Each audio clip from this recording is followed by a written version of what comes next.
तो वो लेटर पूरी तरह से दर्शाता है कि भारतीय जनता पार्टी यादव और मुस्लिम को उत्तर प्रदेश में देखना नहीं चाहती। सरकार गलत कर रही है, उनके साथ बहुत गलत कर रही और वो इशारों पे हो रहा है। मुख्यमंत्री के सारे पर किसके दूसरे के सारे होगा क्या? भारतीय जनता पार्टी के जो है पाप का घड़ा भर चुका है और वो पाप का घड़ा जो है फूट चुका है। एक एक को खोज करके जिस तरीके से ये लोग एफआईआर करवाते हैं, ये एक तरीका गलत है, ये अलोकतांत्रिक है। देखिए, भारतीय जनता पार्टी की बौखलाहट और डर साफ साफ नजर आता है। खेल तो अब शुरू किए हैं ना, बस ये है कि खेल में नियम वही रखें, रोएंगे नहीं अपने बारी पे। भारतीय जनता पार्टी एड़ी से चोटी तक जोड़ लगा ले। जिस तरह से सुधाकर सिंह को हम लोग जिता के लाए थे, उसी तरह समाजवादी पार्टी से जो भी प्रत्याशी होगा उसको जिता के लाएंगे। उत्तर प्रदेश की मऊ विधानसभा सीट, जिसको लेकर सबसे ज्यादा इस समय यूपी की सियासत में चर्चा हो रही है, क्योंकि इस सीट से मुख्तार अंसारी 5 बार विधायक रहे और उनके बाद उनके बेटे अब्बास अंसारी इस सीट से विधायक बने 2022 में। लेकिन कुछ समय बाद उनकी विधायकी चली गई। उनके खिलाफ एक केस हुआ था उनके एक बयान को लेकर, और उस केस के बाद उनकी विधायकी भी गई जब वो सजायाफ्ता हुए। और उसके पश्चात उनके छोटे भाई इस सीट के लिए दावेदार माने जाने लगे, क्योंकि वो इस पर चुनाव, जब उपचुनाव होना है तो उसमें लड़ने के लिए एक मजबूत दावेदार के रूप में सामने आए। अंसारी परिवार के वो शख्स जिनके ऊपर सारा दारोमदार अंसारी परिवार का था, उनको भी किस तरीके से एक अलग ही लपेटे में लिया गया है, वो सबने देखा। अभी रविवार को लखनऊ से, दारुल शफा से उनकी गिरफ्तारी हुई, और गिरफ्तारी हुई तो फर्जी साइन करने के मामले में। उन पर आरोप है कि उन्होंने अपनी मां अफशा अंसारी का फर्जी साइन किया और ज़मीन को हथियाने की कोशिश की है, जिसको लेकर पुलिस ने स्वतः संज्ञान लेते हुए, किसी और ने एफआईआर नहीं कराई बल्कि पुलिस ने स्वतः संज्ञान लिया और स्वतः संज्ञान लेते हुए एफआईआर दर्ज की, और अब गिरफ्तारी भी हो चुकी है। और उमर अंसारी को गाजीपुर में पुलिस लेकर गई, मीडिया के सामने पेश किया, तमाम तमाशे हुए। लेकिन इसके पीछे की असल कहानी क्या है? इसके पीछे की असल वजह क्या है? क्या वास्तव में सिर्फ फर्जी साइन ही उमर अंसारी की गिरफ्तारी का कारण है, या उस फर्जी साइन के पीछे भी, पर्दे के पीछे की कुछ और कहानी है? यही जानने के लिए आज हम लखनऊ में आए हुए हैं, सपा कार्यालय के मुख्यालय के सामने, जहां तमाम लोग मौजूद हैं। सर, मैं सबसे पहले जानना चाहूँगा आपका नाम। राजेंद्र चौधरी। राजेंद्र जी, जो उमर अंसारी की गिरफ्तारी हुई है उस पर आपकी क्या राय है? क्या वास्तव में ये सिर्फ फर्जी साइन का मामला है, या इसके पीछे की और भी कोई कहानी? अब भारतीय जनता पार्टी जो सरकार चला रही है, इस समय वो किसी के ऊपर फंसाने का कार्य करती है, और षड्यंत्र के तहत उस विधायक को, जिसमें परिवार के लोग विधायक रहे, उनके पिताजी रहे और स्वयं भी थे, और लोग काफ़ी लोकप्रिय थे और पीडीए के लोगों की मदद करते थे, और वो बहुत शक्तिशाली थे। इसलिए लगता था हमारे मुख्यमंत्री जी को कि वो हमारे आगे जो चुनाव होंगे उसको अलग अलग सीटों पर सब प्रभावित करेंगे। इस तरीके से उनको किसी षड्यंत्र के तहत उनको फंसाया जाए और वो अंदर जाए। यानी ये सिर्फ राजनीतिक रूप से किया? हाँ, जो कोर्ट का मामला है, कोर्ट का सम्मान समाजवादी पार्टी करती है, सारे लोग करते हैं। कोर्ट का जो फैसला होगा उसको सर्वमान्य है, लेकिन एक एक को खोज करके जिस तरीके से ये लोग एफआईआर करवाते हैं, ये एक तरीका गलत है, ये अलोकतांत्रिक है, और उनकी लोकप्रियता इससे नहीं घटी है। ये निश्चित रूप से गिरफ्तार करेंगे तो दूसरा भाई, अगर आपने कहा कि वो तैयार है तो तैयार होगा, निश्चित रूप से लंबे अंतर से चुनाव जीतेगा। लेकिन वही दूसरा भाई उमर अंसारी जो चुनाव लड़ने की तैयारी में था, और ये बताया जा रहा था कि जो उमर अंसारी हैं वो अब्बास अंसारी से भी ज़्यादा आक्रामक स्वरूप में नज़र आते हैं, और उनके खिलाफ अब एफआईआर कर दी गई है और उन्हें जेल भी पहुंचा दिया गया है। और ये उम्मीद जताई जा रही है कि जो धाराएं उनके खिलाफ लगी हैं उनमें तकरीबन 5 साल तक की सज़ा हो सकती है।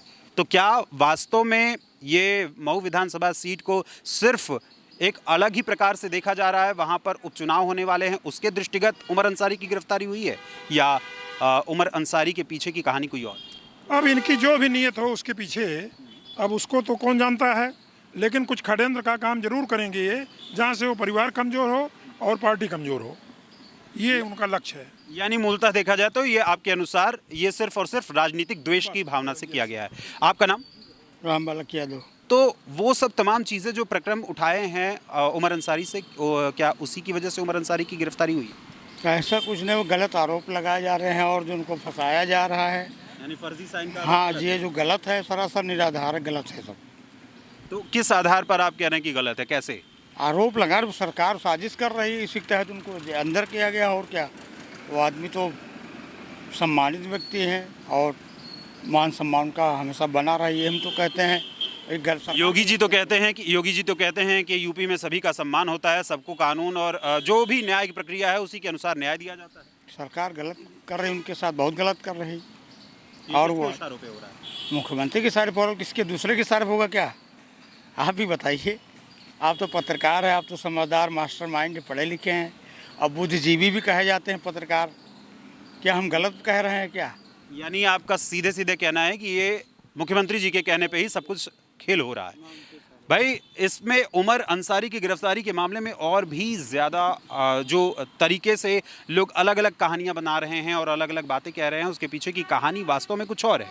क्योंकि उमर अंसारी के बारे में बताया जाता है कि वो लंदन से पढ़ाई करके आया और लंदन से पढ़ाई करने के बाद जब वो व्यक्ति अपने सियासी पृष्ठभूमि को तैयार करने के लिए आगे बढ़ रहा है और अपने पिता की विरासत को संभालने के लिए आगे बढ़ रहा है, तो उस सियासत को संभालने से पहले ही उसके ऊपर एक आरोप लगा दिया गया और उस आरोप के तहत अब स्वतः संज्ञान लेते हुए, इस शब्द को ध्यान रखिएगा, स्वतः संज्ञान लिया है पुलिस ने और उसके बाद इनकी गिरफ्तारी हुई है। इसके लिए अफशा अंसारी ये बताने नहीं आई कि यह साइन फर्जी था, मेरा साइन था अथवा नहीं था। अब देखना होगा कि इसमें आगे क्या कार्रवाई होती है। लेकिन इसके साथ ही और लोगों की भी क्या राय है वो भी हम जरा जान लेते हैं। आपका नाम? दारा सिंह यादव है। दारा सिंह जी, जो पूरा ये गिरफ्तारी का क्रम हुआ है उन सब के बारे में आपका क्या कहना है उमर अंसारी की गिरफ्तारी को लेकर? देखिए, भारतीय जनता पार्टी की बौखलाहट और डर साफ साफ नज़र आता है। और उससे पहले आपने देखा होगा कि बलिया का एक लेटर जारी हुआ है, तो वो लेटर पूरी तरह से दर्शाता है कि भारतीय जनता पार्टी यादव और मुस्लिम को उत्तर प्रदेश में देखना नहीं चाहती है।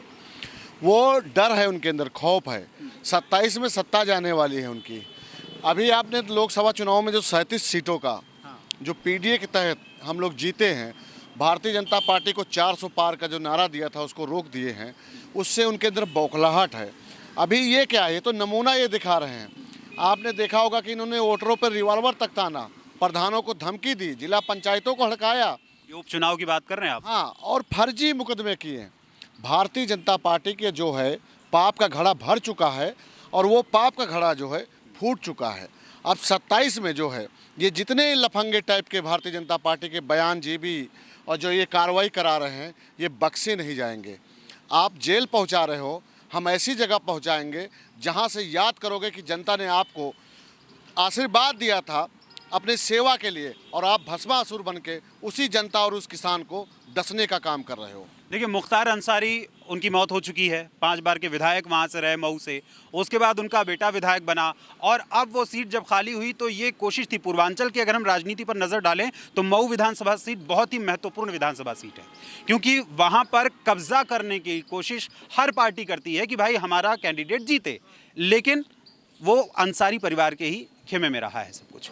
अब क्या ये उमर अंसारी की गिरफ्तारी सिर्फ उपचुनाव को लेकर हुई है या 2027 को पहले से ही देखा जा रहा है, जो अभी आप कह रहे हैं? ये जो गिरफ्तारी हुई उस दिन से लोगों ने चर्चा में आ गया था कि उमर अंसारी हो सकते थे कि वहाँ के प्रत्याशी हो। मैंने बताया ना, भारतीय जनता पार्टी में जो डर और बौखलाहट है वो कामयाबी हो रही है। जनता के सामने इनका कर्मकांड फूट के आ रहा है। मैं बता रहा हूँ कि वहाँ का जो उपचुनाव होगा, भारतीय जनता पार्टी एड़ी से चोटी तक जोड़ लगा ले।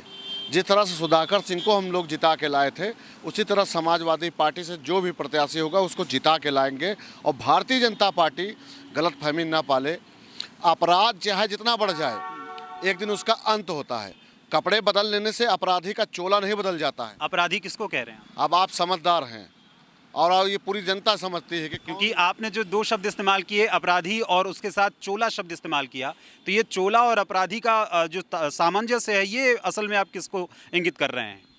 उत्तर प्रदेश की जनता बहुत समझदार है और हमारे जो मीडिया के साथी हैं वो भी बहुत समझदार हैं। वो समझते हैं कि क्या होने वाला है। खेल तो आप शुरू किए हैं ना, बस ये है कि खेल में नियम वही रखें, रोएंगे नहीं अपने बारी पे। देखिए, उपचुनाव होना है और उपचुनाव की तैयारी तो चल रही है, लेकिन इसके साथ साथ अगले साल लोकल चुनाव भी होने वाले हैं। लोकल चुनाव पर जो ये आपने कहा ना कि मुस्लिम और यादवों की जब बात आती है तो उनसे बीजेपी किनारा कर रही है, उन्हें परेशान कर रही है। तो क्या MY फैक्टर जो उत्तर प्रदेश की राजनीति में एक महत्वपूर्ण भूमिका निभाता रहा है और वही सत्ता में समाजवादी पार्टी को भी लाता रहा है, और कई बार कभी उसमें आपस में भी तू मैं हुई या फिर कुछ ना कुछ खटपट भी हुई, जिसका खामियाजा भी कई जगहों पर भुगतना पड़ा है, इसमें कोई संदेह भी नहीं है, इस सच्चाई को स्वीकार करना पड़ेगा। लेकिन अब जो लोकल चुनाव होने वाला है उस पर उमर अंसारी की गिरफ्तारी का क्या प्रभाव पड़ेगा? बात देखिए, कल से ही चर्चा में चल रही है। समाजवादी पार्टी पहली बात तो जातवाद की राजनीति नहीं करती, वो सबके जात और धर्म को सम्मानित करती है। लेकिन PDA का नारा तो कहीं ना कहीं जाति से संबंधित ही है। नहीं, आप यही गलतफहमी है, क्योंकि कई बार अलग अलग जातियां जनता पार्टी का जो एजेंडा होता है वो यही है। देखिए, पिछड़ा दलित के साथ ही तो शोषण हो रहा है, अल्पसंख्यक के साथ, मुस्लिम के समाज के साथ इसलिए कर रहे हैं क्योंकि मुस्लिम जो है अंग्रेजों से लड़ा था, उनमें कोई विरोध करने वाला है नहीं, उनके पूर्वजों में। ठीक है, अब ये लोग क्या किया थे, अंग्रेज किस ज़माने में जब गुलाम था हमारा देश तो ये माफ़ी मांगे थे। जब भारतीय जनता पार्टी कुछ नहीं होती है तो एक जातवाद का टाइटल लगाती है। आप बता दीजिए, आप माफ़ी मांगे, आप चंदा खाएं और हम लोगों से कह रहे हैं कि हम आपकी गुलामी करें। पिछड़ा दलित वो ज़माना चला गया कि जो आपके लिए गुलामी करेगा, अब वो पढ़ेगा भी, बढ़ेगा भी और अपने हक और अधिकार के लिए लड़ेगा भी। बहुत बहुत धन्यवाद आपका। जिस तरीके से समाजवादी पार्टी के ऑफिस के सामने लोगों ने अपनी राय रखी, उमर अंसारी की गिरफ्तारी को लेकर तमाम बातें कहीं, उससे साफ तौर पर नजर आता है कि उमर अंसारी की जो गिरफ्तारी हुई है उसको लेकर जनता में यह चर्चा है कि मऊ विधानसभा सीट पर होने वाले उपचुनाव के तहत ये मामला उजागर हुआ है, फर्जी साइन का मामला आया है और सुओ मोटो यानी कि स्वतः संज्ञान लेते हुए पुलिस ने FIR विभिन्न धाराओं में दर्ज की है और विभिन्न धाराओं में मामला दर्ज करने के बाद उमर अंसारी की लखनऊ के दारुल शफा से गिरफ्तारी की है, और वो भी अब्बास अंसारी के निवास स्थान से। अब इस मामले में जो FIR दर्ज की गई है उमर अंसारी के खिलाफ, उस FIR पर कानूनी एंगल से अगर हम देखें तो कौन से दांवपेच हैं और किस तरीके से ये मामले उमर अंसारी को फंसा सकते हैं, उनके राजनीतिक करियर को शुरू होने से पहले ही समाप्ति की ओर भेज सकते हैं, इसको भी जानना जरूरी है। तो आइए इस बारे में भी हम कानूनी राय ले लेते हैं।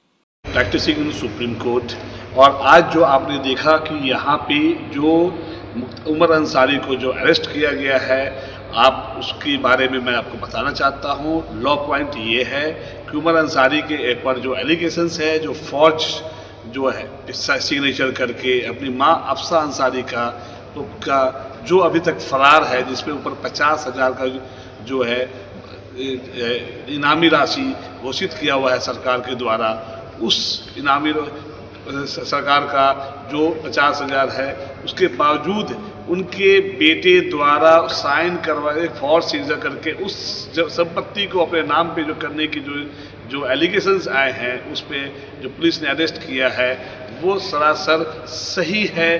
क्योंकि ऐसे लोग जो जैसे कोई गलत 420 और 467 या 468 का जो जुर्म करता है उसको पुलिस अरेस्ट कर सकती है।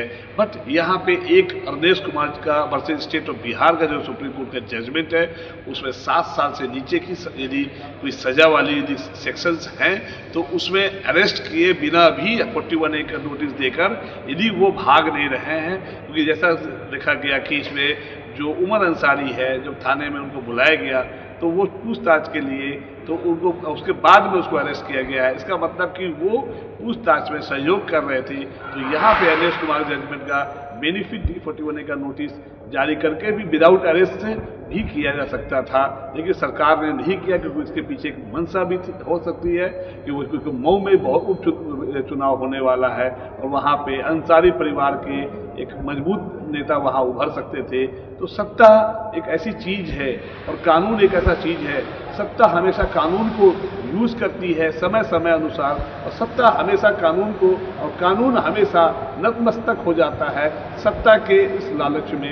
इसीलिए मैं जो यहाँ पे एक विकास कंस्ट्रक्शन जो बनने वाला था, अफसा अंसारी जो उसके बदले साथ में इसमें एडवोकेट लियाकत को भी जो फरार है उसको भी दिया जा सकता था यहाँ पे। और ये चीज़ें कहीं ना कहीं बताती है कि ये कहीं ना कहीं प्रेरित हो सकती है जो चुनाव नज़दीक आने वाला है, लेकिन कानूनन यदि उन्होंने जुर्म किया है और पुलिस ने जिसको अरेस्ट किया है तो वह सही है, और ये हर कानून, सबके लिए कानून बराबर है। और इसमें बाकी जो इसमें लीगल राइट जो है, जो उमर अंसारी को कोर्ट में सरेंडर किया जाएगा, वो अपने इसके बाद अपनी जुडिशल कस्टडी में भेज दिया जाएगा और वो बेल अपना जो उनकी राइट है वो 439 अप्लाई कर सकते हैं। नमस्कार। अब उमर अंसारी के ऊपर जो आरोप लगाए गए हैं उसके बारे में आपने कानून के विशेषज्ञ से जानकारी तो हासिल कर ली, लेकिन इसके साथ ही अब देखना दिलचस्प होगा कि जो उमर अंसारी के ऊपर आरोप पुलिस ने लगाए गए हैं और पुलिस के द्वारा स्वतः संज्ञान लेते हुए ये आरोप लगाए गए हैं, उन आरोपों को सिद्ध करने के लिए पुलिस कैसे सबूत लगाती है और सबूत के बाद क्या अंततः परिणाम आता है। लेकिन इसके साथ साथ यहाँ पर और एक बात सोचने वाली है कि अगर उमर अंसारी जो मऊ विधानसभा सीट से चुनाव लड़ने की तैयारी में थे, अगर वो चुनाव नहीं लड़ेंगे अंसारी परिवार से, तो अंसारी परिवार से चुनाव आखिर मऊ विधानसभा सीट पर कौन लड़ेगा? क्योंकि मुख्तार अंसारी के बाद उनके बेटे अब्बास अंसारी वो पूरी तरीके से आरोपों के घेरे में आए और उसके बाद जब आरोप सिद्ध हुए तो सज़ा याफ्ता होने के कारण उनकी विधायकी भी जा चुकी है और उनके छोटे भाई जिनके ऊपर कोई एफआईआर नहीं थी वो फिलहाल अब एफआईआर के घेरे में आ चुके हैं और कानूनी कार्रवाई की जा रही है। तो आपके अनुसार क्या लगता है कि मऊ विधानसभा सीट पर ये जो गिरफ्तारी उमर अंसारी की हुई है वो वास्तव में सिर्फ और सिर्फ जालसाजी का मुकदमा सच है अथवा उसके पीछे कोई और बात है? इस बारे में अपनी राय हमें अपने कमेंट्स के माध्यम से ज़रूर बताइएगा। फिलहाल अभी के लिए द न्यूज़ पॉइंट में बस इतना ही। फिर मुलाकात होगी किसी और खबर, किसी और मुद्दे, किसी और विषय के साथ जनता के बीच। तब तक के लिए देखते रहिए द न्यूज़ पॉइंट। धन्यवाद, नमस्कार।